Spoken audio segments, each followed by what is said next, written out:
Capítulo 24. A revolta de Kronstadt. O governo operário e camponês declarou que Kronstadt e seus marinheiros rebeldes devem submeter-se imediatamente à autoridade da República Soviética. Por isso ordeno a todos aqueles que apontam suas armas contra a pátria socialista que as deponham imediatamente. Os recalcitrantes serão desarmados e enviados às autoridades soviéticas. Só aqueles que se rendem incondicionalmente poderão contar com a indulgência da República Soviética. Ordeno a repressão ao motim pela força das armas. Os chefes dos motins contra-revolucionários serão responsabilizados pelo mal que causarem às populações pacíficas. A. Trotsky, presidente do Soviete Militar Revolucionário da República. 6 de março de 1921. Em 24 de fevereiro de 1921, os operários dos moinhos de Trubetskoy, Petrogrado, União Soviética, entraram em greve reivindicando melhorias em rações alimentares. Como as greves haviam sido proibidas por decisão do Conselho dos Comissários do Povo, datada de 20 de novembro de 1920, decisão que nunca mais foi revogada, o novo governo, representante dos trabalhadores e camponeses, agiu brutalmente, enviando destacamentos armados contra os grevistas. Essa atitude imediatamente desencadeou uma série de outras greves de solidariedade, nas fábricas Baltiski, La Ferme, Bormann, Metalivesky e nos estaleiros Putilov.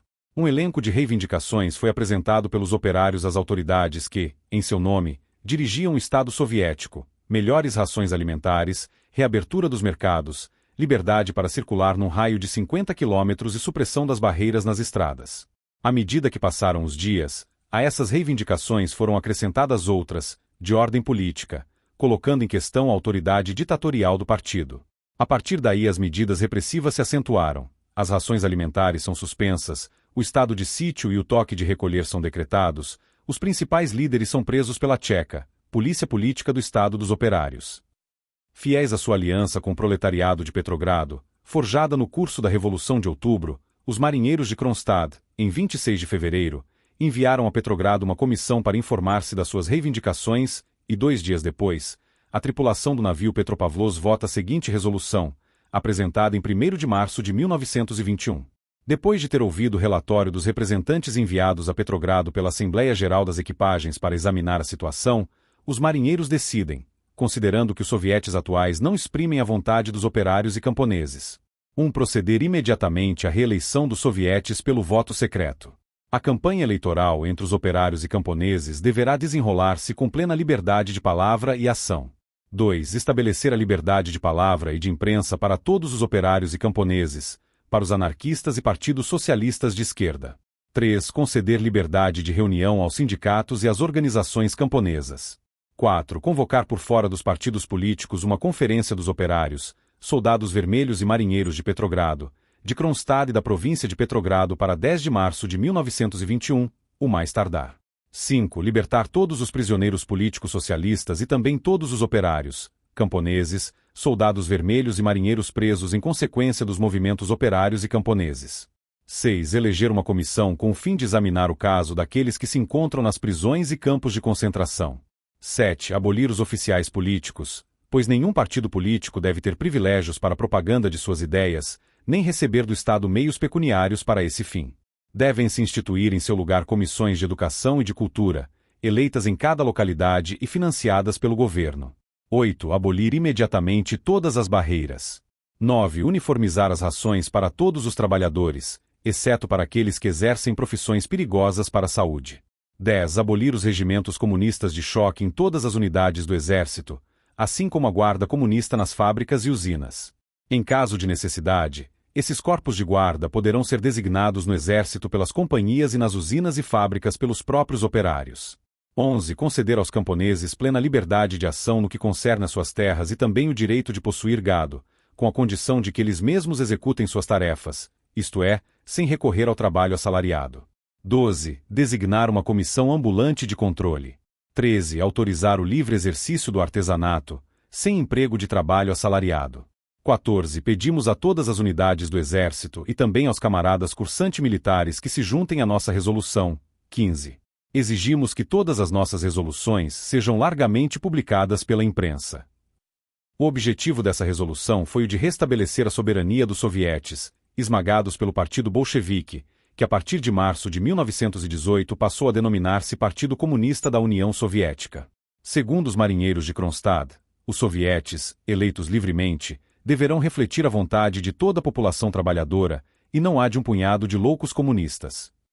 Como sabemos, Lenin, em sua luta contra o governo provisório de Kerenc, serviu-se dos sovietes, bastando recordar sua palavra de ordem de todo o poder aos sovietes, de abril de 1917, muito embora 3 meses depois, em julho de 1917, quando os sovietes declaram-se de acordo com a participação dos mencheviques e dos socialistas revolucionários no futuro governo, Lenin renuncia imediatamente a essa consigna, alegando que reclamar a transmissão do poder aos sovietes seria hoje quixotismo ou zombaria.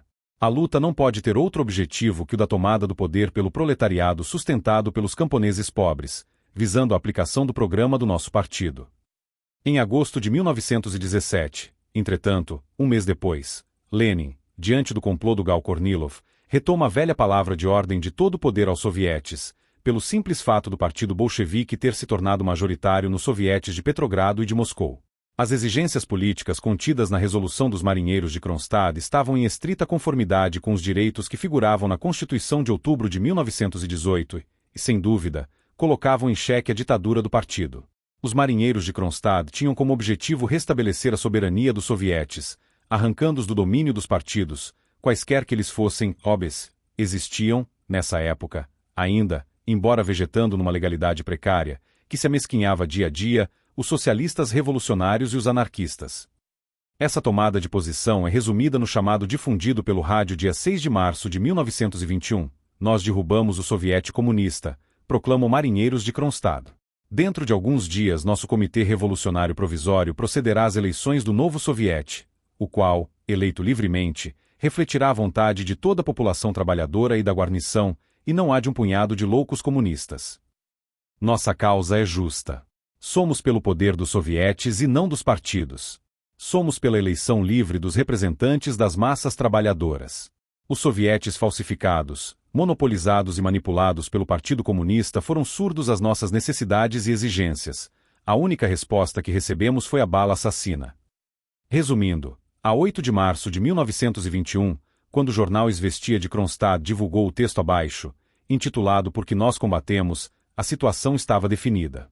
Um lado, o lado do governo, tratava de defender a todo custo, mesmo ao preço do sangue daqueles que constituíam, até então, o núcleo da revolução, a ditadura do partido, a comissariocracia, e do outro lado, os insurretos buscavam promover um socialismo novo, baseado nas liberdades políticas e econômicas. O texto de Por que nós combatemos permanece atual.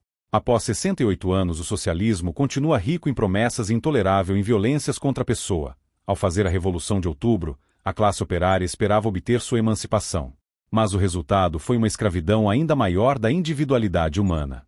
O poder da monarquia policialesca passou às mãos dos usurpadores, os comunistas, que, em lugar de dar liberdade ao povo, reservou-lhe o medo dos cárceres da Tcheca, cujos horrores ultrapassam em muitos métodos da gendarmaria czarista. Ao fim de longos anos de lutas e sofrimentos, o trabalhador da Rússia soviética não obteve senão ordens impertinentes, golpes de baionetas e o silvo das balas dos cossacos da Tcheca. De fato, o poder comunista substituiu o emblema glorioso dos trabalhadores, a foice e o martelo, por outro símbolo, a baioneta e as barreiras, que permitiram à nova burocracia, aos comissários e funcionários comunistas assegurar para si uma vida tranquila e sem inquietações. Mas o que é mais abjeto e criminoso é a escravidão espiritual instaurada pelos comunistas. Eles também colocam a mão sobre o pensamento, sobre a vida moral dos trabalhadores, obrigando cada um a pensar, suportar segundo a fórmula deles. Através dos sindicatos estatizados, eles amarraram o operário à máquina e transformaram o trabalho em uma nova escravidão, em vez de algo agradável. Aos protestos dos camponeses, avançando até as revoltas espontâneas, as reclamações dos operários, obrigados por suas próprias condições de vida a recorrer às greves, eles respondem com os fuzilamentos em massa e com uma violência que faria inveja aos generais czaristas. A Rússia dos trabalhadores, a primeira a erguer a bandeira vermelha da emancipação do trabalho, é contestada no sangue dos mártires pela glória maior da dominação comunista. Os comunistas afogam neste mar de sangue todas as grandes e belas promessas e possibilidades da revolução proletária. Tornou-se cada vez mais claro, e hoje se torna evidente, que o Partido Comunista não é, como fingiu ser, o defensor dos trabalhadores. Os interesses da classe operária lhe são estranhos. Depois de haver conquistado o poder, há apenas uma preocupação: não perdê-lo. Também considera que todos os meios são válidos: difamação, mentira, violência, assassinato, vingança sobre as famílias dos rebeldes. Mas a paciência dos trabalhadores martirizados está no fim. O país ilumina-se aqui e ali com o incêndio das rebeliões na luta contra a opressão e a violência. As greves operárias se multiplicam. Os cães bolcheviques vigiam. Todas as medidas são tomadas para impedir e abafar a inevitável terceira revolução. Apesar de tudo, ela está crescendo. As próprias massas trabalhadoras a realizam. Os generais do comunismo veem que é o povo que se levanta, convencido de que eles traíram suas ideias da revolução. Temendo por sua pele e sabendo que não poderão esconder-se em parte alguma para escapar à cólera dos trabalhadores, os comunistas procuram aterrorizar os rebeldes através de seus cossacos, pela prisão, execução e outras atrocidades. Sob o jugo da ditadura comunista, a própria vida tornou-se pior que a morte. O povo trabalhador em revolta compreendeu que na luta contra os comunistas e o regime de servidão restabelecido, não se pode ficar no meio do caminho, deve-se ir até o fim. Os comunistas fingem admitir concessões, levantam as barreiras na província de Petrogrado, destinam 10 milhões de rublos ouro para a compra de produtos no exterior. Mas que ninguém se engane, é o pulso de ferro do mestre, do ditador, o que se esconde por detrás desse engodo, do mestre que, recobrada a calma, fará pagar caro essas concessões. Nada de ficar no meio do caminho. É vencer ou morrer. Kronstadt, a vermelha, terror da contra-revolução tanto de esquerda quanto de direita, dá o exemplo. É aqui que o grande impulso novo da revolução aconteceu. Aqui foi içada a bandeira da revolta contra a tirania dos 3 últimos anos, contando a opressão da autocracia comunista que fez empalidecerem os 3 séculos de jugo monarquista. É aqui, em Kronstadt, que foi lançada a pedra fundamental da terceira revolução, que romperá as últimas amarras do trabalhador e lhe abrirá um novo e grande caminho da edificação socialista. Essa nova revolução sacudirá as massas trabalhadoras do Oriente e do Ocidente, pois mostrará o exemplo de uma nova construção socialista em oposição à construção comunista, mecânica e governamental. As massas trabalhadoras além de nossas fronteiras serão convencidas pelos fatos de que tudo que foi fabricado em nosso país até o presente, em nome dos operários e camponeses, não é o socialismo. O primeiro passo nesse sentido é dado sem um único golpe de fuzil, sem derramar uma única gota de sangue. Somente em caso de legítima defesa correrá sangue. Apesar de todos os atos revoltantes dos comunistas, teremos bastante domínio de nós mesmos para nos limitarmos a isolá-los da vida social, para impedi-los de prejudicar o trabalho revolucionário com sua falsa e mal-intencionada agitação. Os operários e camponeses caminham à frente, irresistivelmente. Deixam para trás a Constituinte com seu regime burguês, e a ditadura do Partido Comunista, com sua tcheca e seu capitalismo de Estado, que aperta o laço no pescoço dos trabalhadores e ameaça estrangulá-los. As mudanças que acabam de ser produzidas oferecem finalmente às massas trabalhadoras a possibilidade de garantir os sovietes livremente eleitos e que funcionarão sem qualquer pressão violenta de um partido. Essa mudança lhes permitirá também reorganizar os sindicatos estatizados em associações livres de operários, camponeses e trabalhadores intelectuais. A máquina policial da autocracia comunista está finalmente destruída. Em 18 de março de 1921, Kronstadt é esmagada pelo Exército Vermelho, cujo comandante supremo era Trotsky. Trotsky anteriormente havia definido os marinheiros de Kronstadt como o orgulho e glória da Revolução de Outubro. O 18 de março, último dia da Comuna de Kronstadt, foi também, 50 anos antes, em 1871, o primeiro dia da Comuna de Paris. Os marinheiros de Kronstadt não contestavam o Partido Comunista, mas sua degenerescência, o mesmo que Trotsky passaria a fazer pouco tempo depois.